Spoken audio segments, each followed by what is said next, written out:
tried to get Lucy to go with me on this trip, but it was only about 7 degrees when we left, and she dug in her heels at the door and refused to go.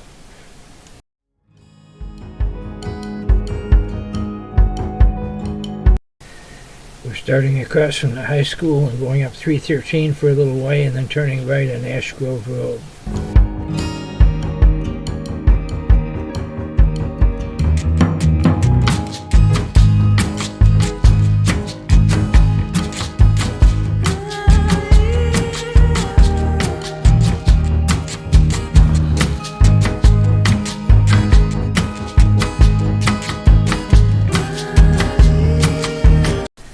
This Georgian house on the corner was built by Dr. Jonathan Dorr and completed in 1779. It was owned by Dr. Henry Gray at the time these maps were made. It has some nice woodwork in it. You'll notice on these maps I'm using that there were no houses on the right side of the road for a ways up here back in those days. The colored map was made in 1853 and the black and white one was made in 1866. I'm not going to narrate the names of everybody who lived along both sides of the road all the way up, but I'll put up the maps and you can see who lived where.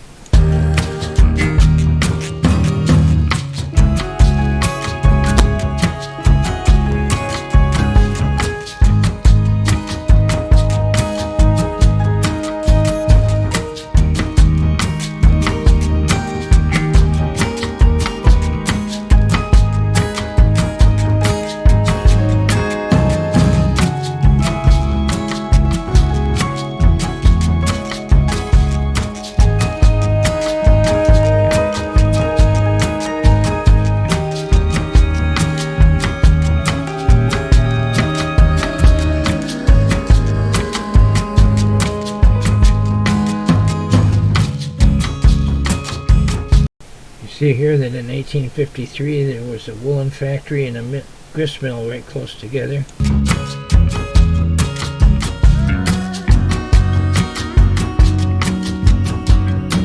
And that in 1866 the grist mill was still there, but there was a machine shop down at the close end of the stretch. The machine shop seems to have finished out its life as a brush factory towards the end.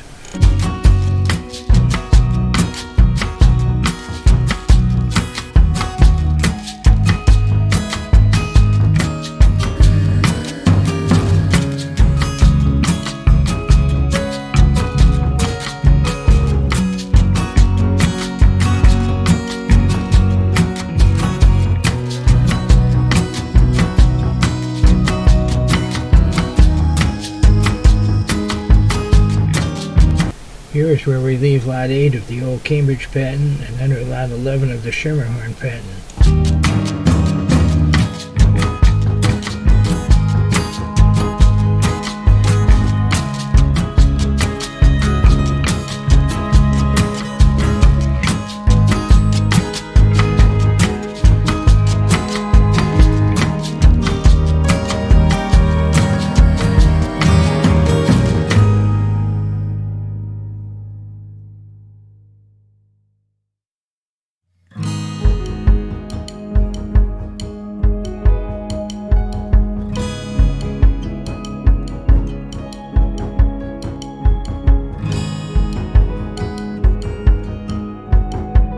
Here you can see two tops in the distance, although it looks more like three tops from this angle. That's another mountain behind it.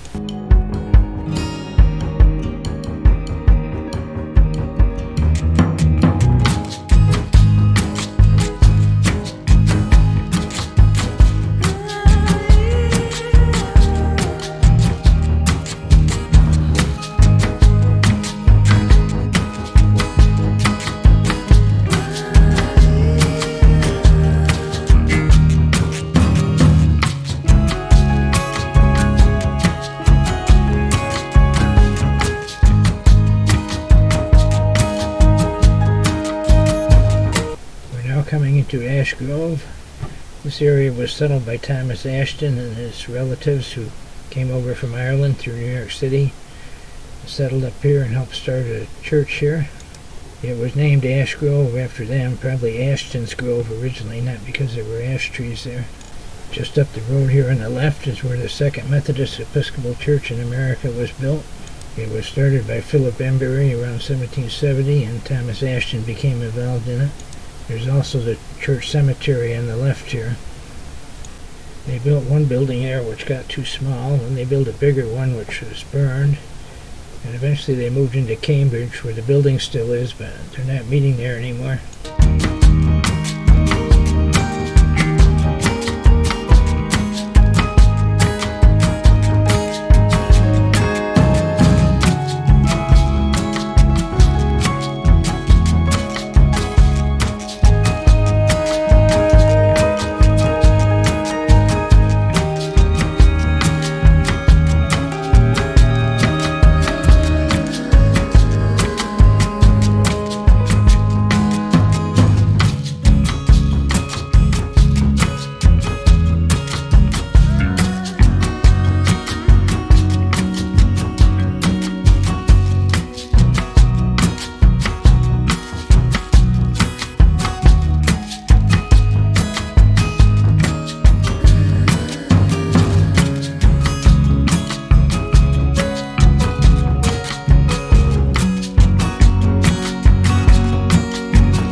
There in the distance is Goose Egg Mountain.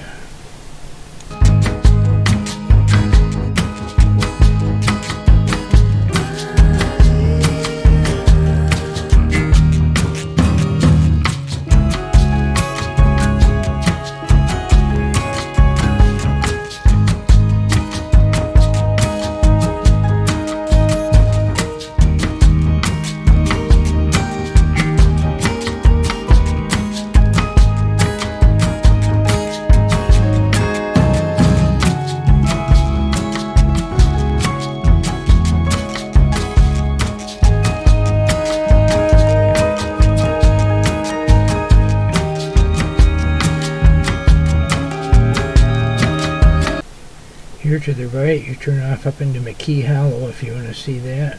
We'll go back that way, but I might not put it on this video because it will make it too long.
This is where Bates Road turns off and goes up the center of the Embry-Wilson patent. Going straight, you can see the Green Mountains of Vermont in the distance. Bates Road used to go over into Vermont, but it's closed off at the Vermont border now.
Bates Road, we go on to the Vermont border, which isn't too far up the road here. Beyond that is Black Hole Hollow, which is part of Arlington, Vermont, but has no connection to it. So the people have to go all the way to Cambridge and around to get back to Vermont. We won't go up into Black Hole Hollow today because it's not relevant to this, but we'll turn around here and I'll continue this video another time to go back and go up through McKee Hollow. You'll notice on the map that there is a gristmill near this turnaround here at the cemetery.